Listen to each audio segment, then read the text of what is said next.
Hi guys, it's David here from Yoga Veda Living, and today I'm going to talk to you about some breathing exercises that I use to help me during hay fever season to keep things clearer, keep the nasal passages and the upper respiratory tract clearer, and to alleviate the symptoms that I tend to suffer from during this whole period from end of April, early May, right through to August. For me, I've been a hay fever sufferer since I was a young boy. I can remember eyes streaming and sneezing fits from the age of about 8. And it's only in the last 10 years or so that I've really gotten to grips with not having to take all sorts of over-the-counter pharmaceuticals for my hay fever, but using traditional pranayama, breathing exercises from yoga, has helped enormously. I'm going to show you 3 techniques today. They are classical pranayama practices, but you can do them in a more casual way as a little bit of a help for your hay fever. But if you do them conscientiously and as part of a regular and dedicated breathing practice, it'll not only help your hay fever, but it'll really improve the quality of your life generally. They're brilliant for your health in all sorts of ways.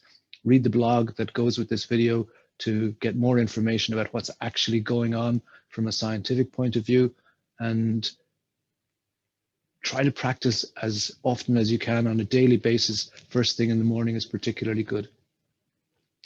They, of course, need to be done in conjunction with an overall careful observation of what affects you, like diet-wise or lifestyle-wise, that puts you in a situation which kind of makes your symptoms get worse or exacerbates the situation.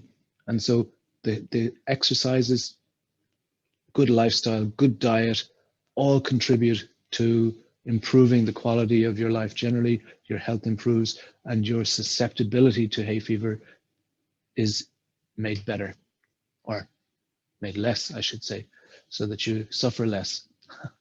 Okay, so the first of these techniques is a fast breathing technique. In other words, we're going to increase the number of breaths we take per minute. And sometimes people refer to it as a bellows type breath because we're pumping the air out. So the respiratory tract is being cleared.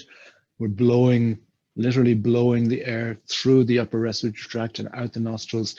So you're helping to keep the mucous membranes free of aggravating and irritating particles of pollen and dust. So the technique is as simple as this. We take a small breath in, very small, not a full breath, just a little bit of air in the lungs, and we relax the tummy. And then we're going to breathe out actively through the nose. And as we breathe out, we're going to pump the tummy in and immediately relax it. So it's like a bicycle pump goes in, the air goes out. And then we have to relax to be able to pump again. So let me show you first a few strokes.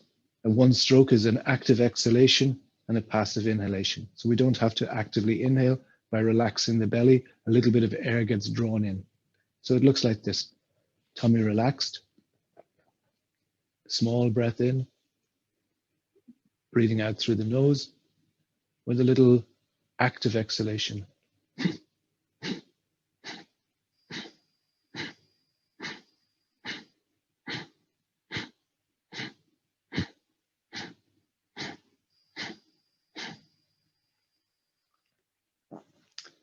The action in the belly happens at the navel and below. So you don't want that to be up high. You want to pump from the lower abdomen in towards the spine and then relax it out completely. Now, if you want to get that feeling, it's exactly what happens, spontaneously happens when you cough. So if you make a gentle cough, you'll see that that happens automatically. The breath out through the nose is as little like, imagine you had a fly on your upper lip and you wanted to blow it off. And at the same time, you pump. Don't go too fast. Start with 10 strokes, maybe 20 strokes, a stroke in and relax, in and relax.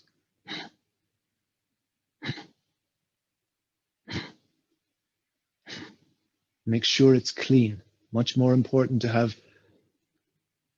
a correct stroke and not so many and not speeding. But over time, you can build it up. Start out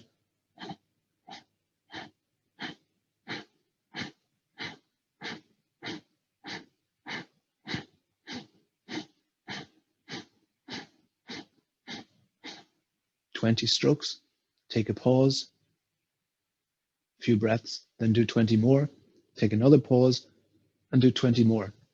And if you get used to doing 3 times 20 and that becomes easy and clear, then after a few weeks, add 5 strokes, 3 times 25 and so on.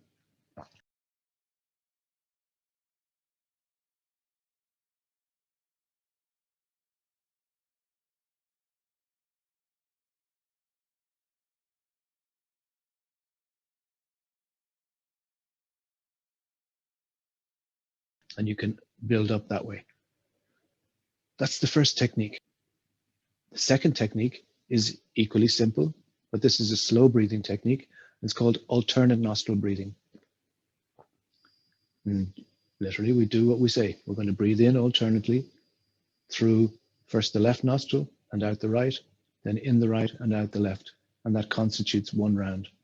So you just place your thumb on your right nostril, use the right hand, breathe in through the left, close the left with the ring finger of your right hand, breathe out through the right, breathe in through the right,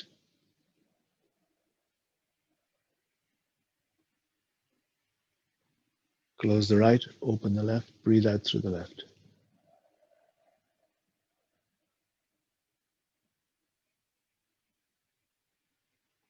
And that's 1 round.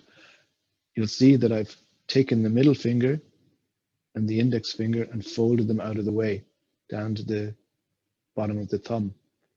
And then when I turn the hand around and bring the hand to the nose, the thumb and ring finger can just easily close the nostrils just by sliding the hand from side to side. Try to keep the right shoulder nice and relaxed. Don't get it bunched up. You can close your eyes, makes things nice and calm. We can focus more clearly on the location of the breath, which nostril it's coming in, which nostril it's going out. To begin, breathe out through both. Close the right, breathe in left. Close the left, breathe out right.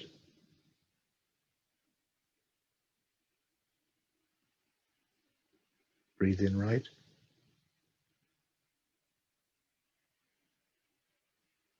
Close the right, breathe out left.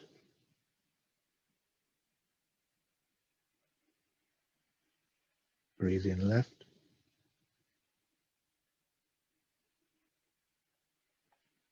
Close the left, breathe out right.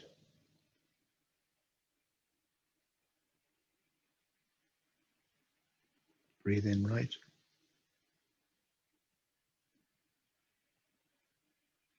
Close the right, breathe out left.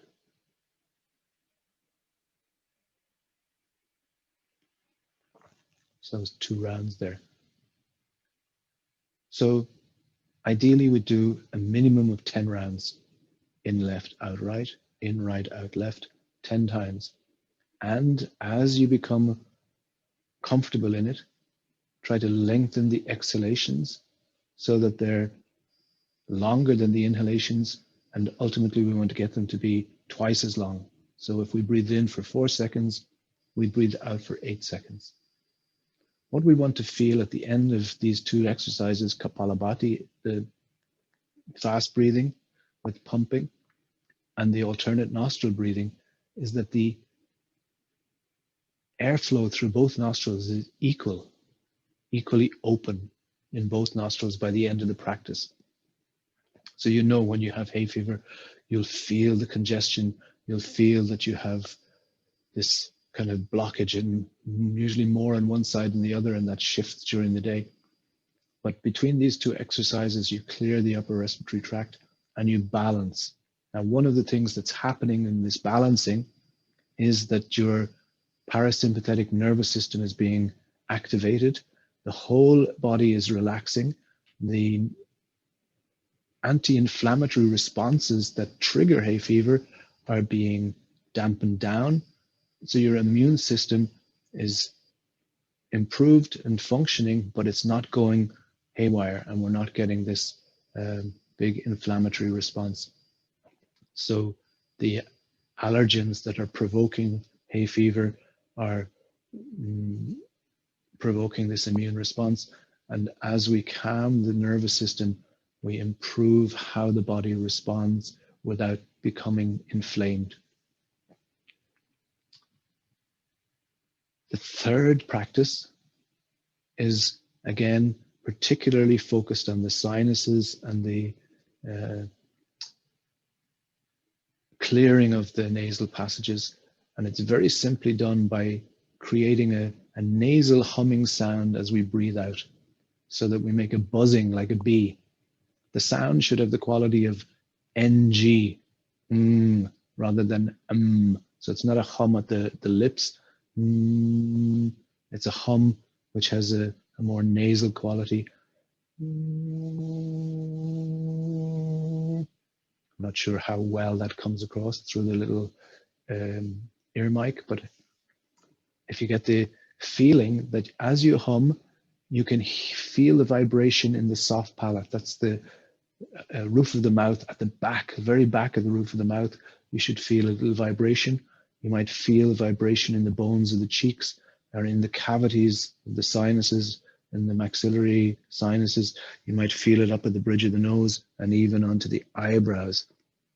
So through all the sinuses in those chambers in the skull, you can feel the resonance of this nasal hum.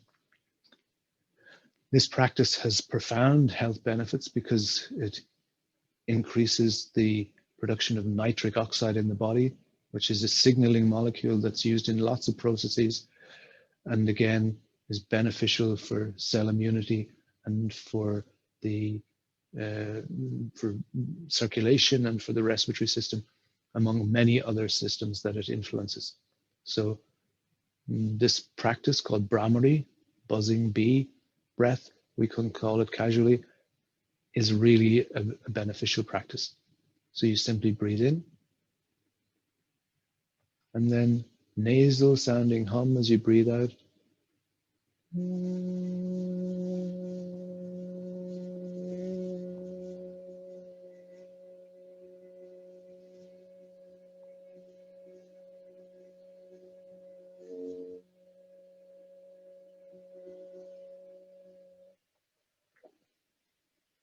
And again, I would do this personally. I do it daily about 10 times at least in the morning, more if I have time. And you know, they don't take a huge amount of time. It's always tricky to say, I'm going to take responsibility to do something that's going to help me over the long term, and it takes a while to get the hang of, and takes maybe 15, 20 minutes of my day, but it's so worthwhile and so much better than suffering through a summer of sneezing and irritation and streaming eyes. Now, if you look at the blog associated with or accompanying this little video, you'll see that I have two other things mentioned. One is washing out the eyes first thing in the morning, and the other is looking after your diet and making sure you're getting lots of fresh fruit and veg and good stuff like that. So all in all, these are simple things that we can do.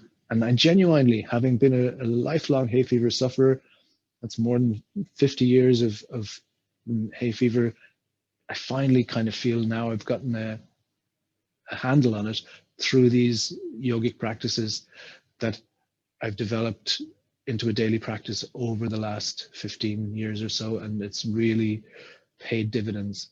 So that's it. Thank you very much for watching. If you want any information further about this, go to www.yogavedaliving.com or contact us by email at info@yogavedaliving.com. I hope you have success. Give it a shot. Good luck. Enjoy your summer. Namaste.